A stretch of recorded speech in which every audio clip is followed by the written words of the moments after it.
Okay, so welcome once again. We'll start with the unit 9 MCQs. I think we can finish all of this today. We'll go until around 9:30. I think even before that, we can finish. We'll see. We are not going to hurry. We'll see what we can do. Okay. So starting off with the 2011 A levels, question number 38. So that means question number 1 to 37 was from unit number 1 to 8. Okay. So the question says, the diagram shows the amount of rice and clothing that can be produced in countries X and Y with a given quantity of resources. So usually, this kind of question is very common in unit number 9. Either they will give you the information through a PPC like this, or they will give you the information using a table, or they will give you the information in a paragraph. Okay, they can give you the information in different ways, and they will ask you, right, who has the comparative advantage, who has the absolute advantage, what can be the mutually beneficial exchange rate. They can ask you very simple questions like that. So for those who are a little scared, if you all don't know how to get this done using the PPC Lamai, you can convert this PPC into a table. How can you do that? Here, see, if you take, now I'm pretty sure everyone knows how to calculate comparative advantage and stuff with the table. I'll show you all anyway, don't worry. Okay. So if you look at this, there is the PPC for country X, right? That is the PPC that I'm shading here in green. Okay. And then there is the PPC for country Y, the one that I'm shading here in yellow. So there are two countries that has two PPCs. So if you want to convert this Lamai into like a small schedule or small table, it can go this way. So you can have, let's say, country X, country Y. What are the two goods? Cloth and what is this good? I think I have not put it here. Rice, no? This rice. So there is cloth and there is rice. So look at this Lamai. If country X uses all of its resources to produce cloth, can you tell me how much cloth can they make? Country X, look at the green PPC. If they use all their resources to produce cloth, how much of cloth can they make? Read the PPC. They can make a 200 things. Okay, the 2011, the question number is always there on top. Okay, they can produce 200, right? So then country X, if they use all their resources to produce rice, how much of rice can they produce? They can produce. Look at the green PPC. They can produce a 400, right? The number over here. This is a 400. Okay. Then go to country Y. Now look at the yellow PPC. If they produce all, if they fully go and produce all cloth, how much can country Y produce? How much of cloth can they produce? 100. How much of rice can they produce? It's a 2000. My this one is it goes all until here. Okay.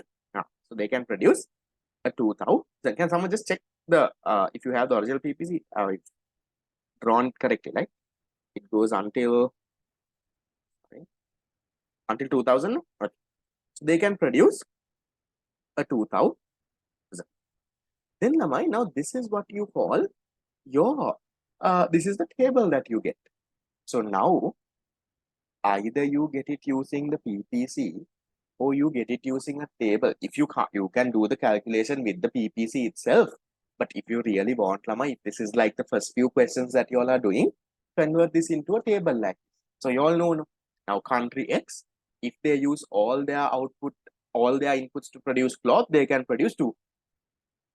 Country Y, if they use all their input to produce cloth, they can produce 100. So likewise, you can get that done. Okay. So this is what you call the output data. What have they given over here? They've given you output data, how much of units that can be produced. When they give you a PPC Lama, it's always output data. There is a seminar on this as well, but I will not go through the very basics. I'll go through more advanced stuff. We'll do that there. So then Lamai, tell me, how do you find absolute advantage? When they have given you output data, how do we find absolute advantage? whichever country that can produce more units, no? So we assume that here, both countries have the same amount of labor. Now country X, with their amount of labor, they can produce 200 cloth. Country Y can produce only 100 cloth. So who can produce more, Lamai? Who has the absolute advantage in producing cloth? Can you tell me that? Who has the absolute advantage in producing cloth? Country X or country Y? Cloth, it would be country X, because why? Country X can produce, Lamai, 200 cloth, while country Y can produce only 100, no? So country X is better. So you can say, look here, it's country X. Then, Lamai, what about rice? X can produce 400, Y can produce 2000. Who's better at producing rice? Who has the absolute advantage for rice? That is, in that context, that's country Y. So if you take, if we take rice, it's country Y. So once again, Lamai, I'm just going very slow since it's the first question. After that, we will catch up on speed. When they have given you output data and they ask you to find absolute advantage, you simply take the two goods, see which country can produce more. Okay. So if you take cloth, X can produce more. X can produce 200, Y can produce only 100. If you take rice, X can produce 400, Y can produce 2000. The same thing, Lama, even by looking at the PPC, you should be able to tell, okay? You don't have to always convert this into a table. Okay. That's absolute advantage. That's very easy. Then, Lama, you need to calculate the comparative advantage. Now, to find what is comparative advantage? Comparative advantage is saying, look here, you need to find something called the opportunity cost. The countries who can produce the good at the lower opportunity cost, they should be the ones specializing and engaging in international trade. So how do you find opportunity cost, Lamai? How do you find opportunity cost? Opportunity cost, remember your equation for opportunity cost. What is the equation? We learned this in unit number 1 also. Opportunity cost is, okay, how do you calculate opportunity cost? Opportunity cost is the foregone number of units, divided by monada. Foregone number of units divided by your gained number of units. Gained number of units. Okay, let's try to calculate, Lamai. Here, see, we'll go one by one. Okay, I will listen carefully, get the logic into your head, Lamai.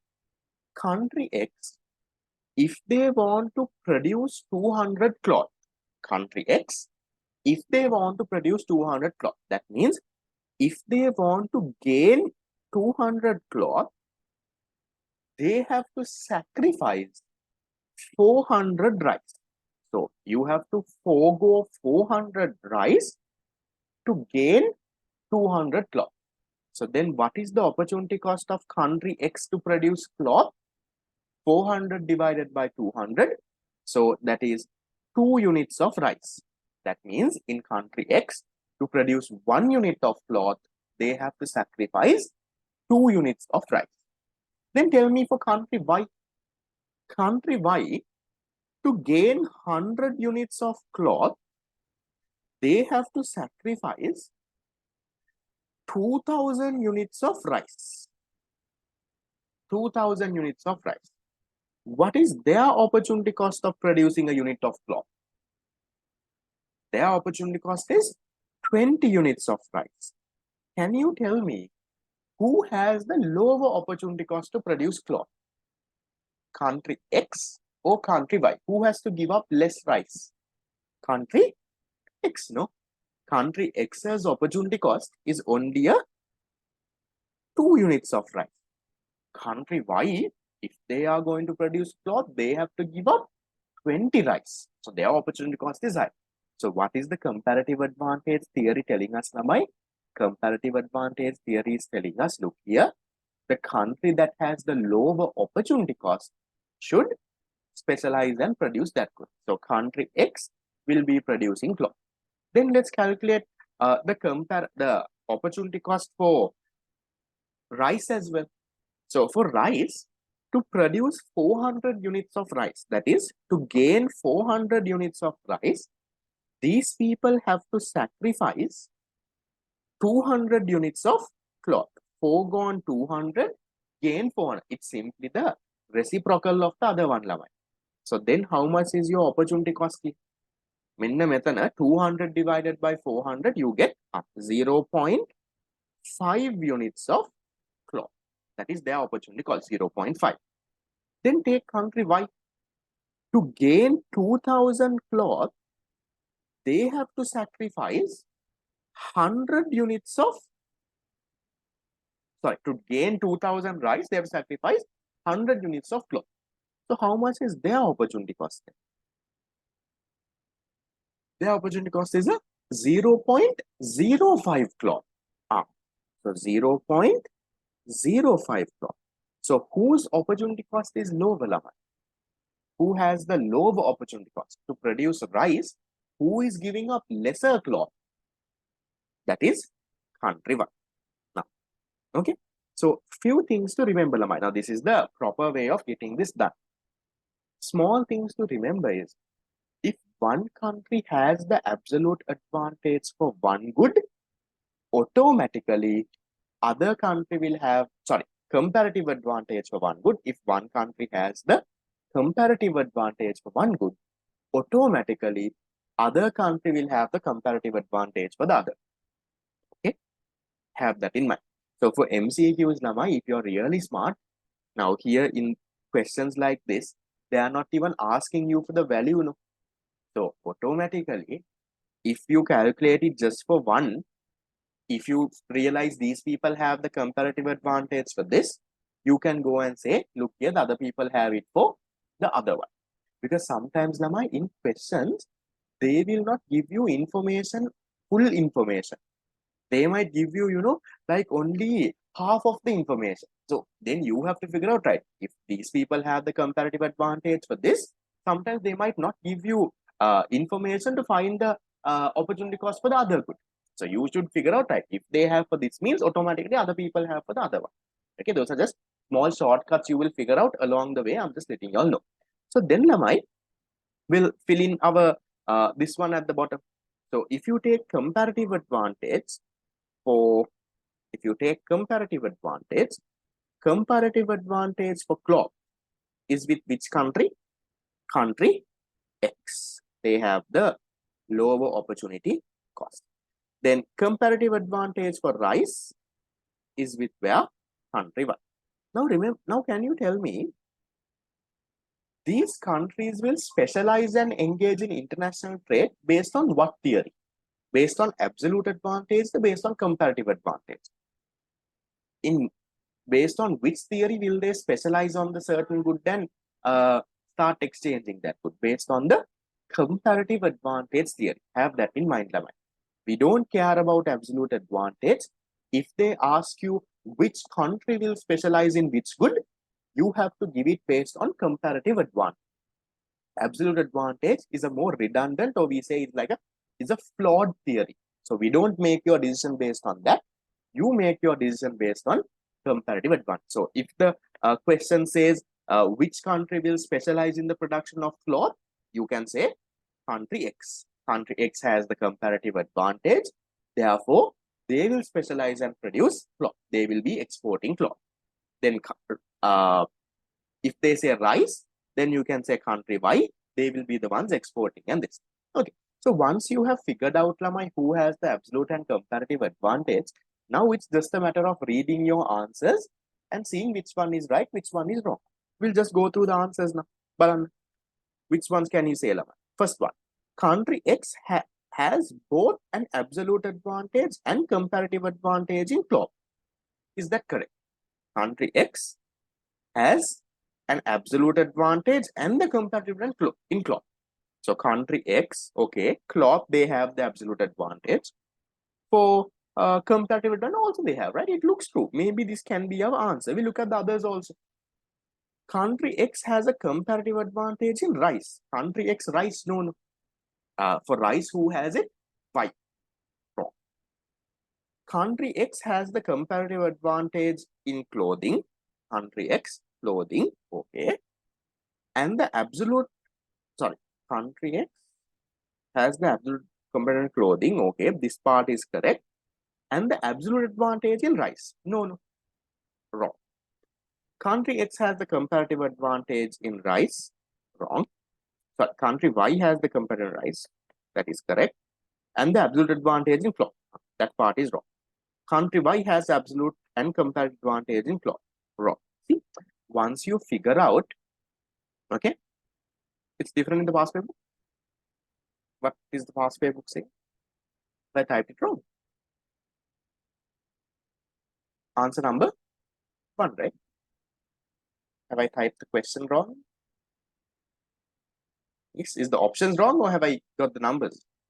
Answer is correct, no? Based on this, based on what we also did, Zeni. Okay, is that fine, Lama? 2011. Yes, third option is wrong. The answer is the first one. Okay, 2011, question number 38. Fine. So this kind of question, Lamai, is repeated over and over and over again. We'll have a look once we come to those papers. Then Lamai, let's go to the second one. Okay, this one is a little bit of an outdated one. This is 2011. They are asking the multilateral financial institute which offered the highest volume of foreign grants to Sri Lanka in the recent year. Now, this is 2011. They would have asked this based on the 2009-2010 information. So, you can just make a small note, Lamai, say that this is outdated. So, don't memorize this answer. What is the answer though in this? Is it ADB? Which one is the answer? Asian Development Bank, International Bank for Reconstruction and Development. What does the past paper say? International Development Association, Exim Bank, this thing. So if I'm to talk about the current context, Lama, if you look at in the recent years, that is now the answer here, don't memorize it. Let's say if you go to 2020, 2022, during these years, Lamai, can you tell me, in the first place, have we been getting grants? Did we get grants from any of these people? Not really. No one really gave us grants, Lamai. Okay. Certain people gave us loans. Loans nandunna, right? So there was the IMF who gave us loans, right? IMF. Now, so currently, Lamai, IMF is giving us loans. The World Bank is also giving us some money, right? That is the money that we are using for Aswasuma and all. The Asian Development Bank is giving us some money. Those are all loans, Lamai. So those are concessionary loans where you have to repay. There's a long repayment period, very less interest rate. Those are not grants. Grants means where you get money, you don't have to pay back. So right now, Lamai, kawurut apita grants denne naha. What are we getting now? We are getting loans. And recently now, sorry, to the future and all, these three are the people who have kind of promised. And then also, Lamai, for our capital projects, remember I showed this to you all in our fiscal policy seminar that we did also. Who was one of the main banks in China who has given us loans and stuff? Chinese banks. China is one of our biggest creditors. Remember the Export-Import Bank of China, the Exim Bank. There is the People's Bank of China, right? There's so many other stuff. Remember, there was a breakdown, right, on that tute. You all remember on the fiscal thing. You all don't have to remember the numbers just to see who and who has given us loans. So just, there is the Exim Bank of China, there is the People's Bank of China. So in terms of, then Lama, they can ask you, what are the countries who have given us loans? Can you tell me, who are Sri Lanka's major Sri Lanka's major creditors? Tell me 1, 2, and 3, how Who are the people that we have taken most loans from, Lamai? Most number of loans we have to repay is to cover the which country? Is to China. China is one. Then you have India. And then, then you have Japan, right? Japan is second. The balance table, if you all have the fiscal policy, just quickly check the number. Japan is second. And then it is India, if I'm not mistaken. Top three is this. Let me quickly check if you all don't have. Where is our this thing? In the fiscal policy seminar. No, this is the monetary policy one. Fiscal policy seminar. I went through many method.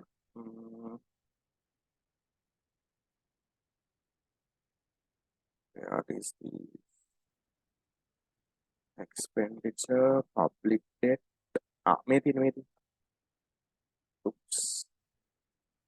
If you take loans, China is there. There is China with around 2022 2 million something. There is India who has this amount.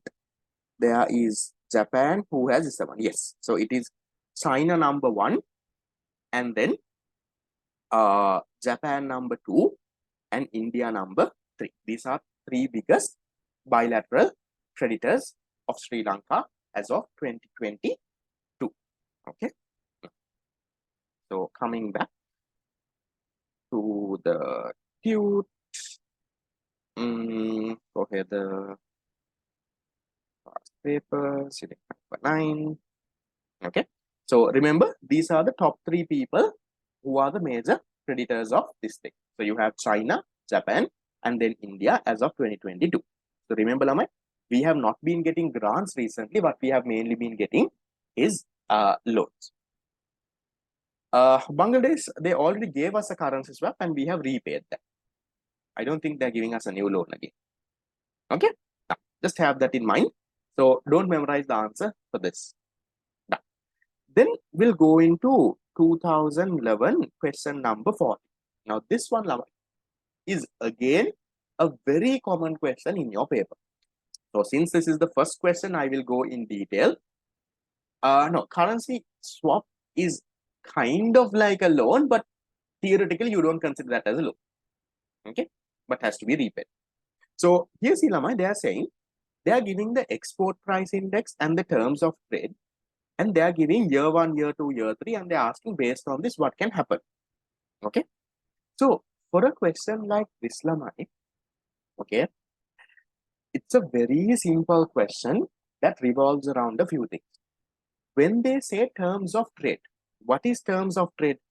When they say terms of trade, that is your commodity terms of trade. That is your export price index, export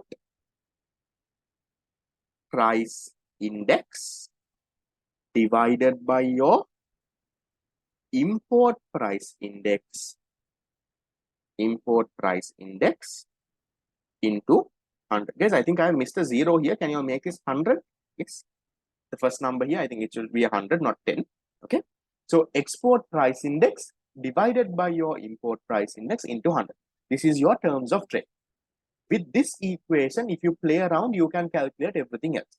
So can you tell me, Lamai, okay, shall we just calculate 39? There is no answer, guys. You can, it's an outdated question. Okay. Shall we calculate the import price index? Based on this information, just to get the hang of it, can you all tell me, Lama, in year 1, put it to the equation. In year 1, our terms of trade they are saying is 100. Export price index they have given as 100. Can you tell me how much is my import price index? Import price index here. Move things around and tell me. Remember, Lama, there is a multiplication by 100. Don't forget that. Import price index is also 100, right? 100. Don't forget this 100. Otherwise, you get 1. Import price 100. Okay. So we'll just put it over here. Okay. Now, tell me for year 2 now. Year 2, Our terms of trade, Lamai, is 80. Okay. You don't have to calculate. I'll just show you using common sense how you can figure this. Your export price index, they are saying, is 90. Then how much is your import price index? How much do you get? 112.5. 112.4. Then tell me for year 3, my terms of trade is 60. My export price index is 80. How much is my import price index for year 3? Import price index 133. Okay. Right. So just to now, I'm just showing you the calculation since it's the very first question. I'll show you after that how to use common sense and get that. So 100, 112.5, 133.3. Now, what is this price index, Lamai? This is import price, not MP1. Import price index. This one. Okay. Right. So then, can you tell me what is this price index? This price index is, Lamai, on average the price of your exports and the price of your imports put into an index. That's what we have. So tell me, Lamai, by looking at these numbers from the table, one possible conclusion that can be drawn. Export prices were rising. Look at the export price index and tell me, were the export prices rising? It was 100, it went to 90, it went to 80. Export prices were falling, no? Index is falling, and my average price of your exports are coming down. So see, 100 going to 90, going to 80. So first one is wrong. Export prices were not right. Second one, Lamai, import prices were rising. Look at your import price index. Balanna. 100 went to 112, that went to 133. Looks correct, no? Import prices were rising. Correct. Can be your answer. Balamu ilang eka. Both export and import prices were falling. No. Export prices were falling. Import prices were rising. Import price index was going up. Wrong. There was an improvement in the terms of trade. Look at the terms of trade and tell me, has it improved or gone down? Deteriorated. 100 became 80, became 60 terms of trade. Has there been an improvement in your terms of trade? No. There has been a deterioration, or you can say it has decreased. There has been a fall in your terms of trade. Wrong. Okay. More imports could be purchased with the same quantity of export. Now, your terms of trade is falling here. What is terms of trade showing? Terms of trade is telling us with your exports, how many units of imports you can buy. That kind of a thing is what TOT says. So TOT is falling here. Can the last one be correct? More imports could be purchased? No. Now less imports could be purchased. Because why? Your export price index has fallen. Imports have increased. Now with your exports, you can buy comparatively less imports. So this is also wrong. Then, Lamai, we can go with answer number 2. Now, this is the proper way of getting this answer. But then, Lamai, now to do this calculation, now it takes time, no? Now, this is where common sense kicks in. You have to use a little bit of your maths knowledge. Balanna with the information they have given us. 190, 80. Export price index is going up. Sorry, 190, 80. Export price index is going down. Export price index is going down. Your TOT is going from 180 to 60. This is falling even more. So use your maths knowledge and tell me, numerator is falling, export price index is falling, but your answer is falling at a very higher pace.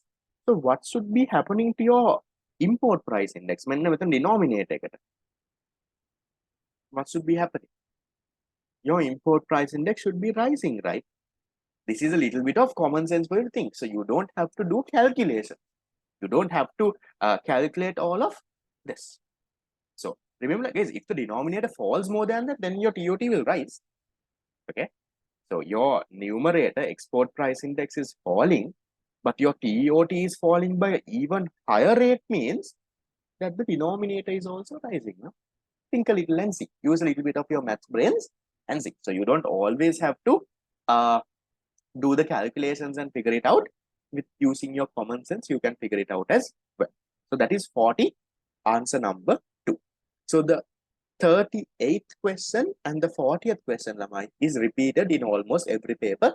We will see this in the future. That is it with the 2011 A-level paper. Is that fine? We had 3 MCQs there.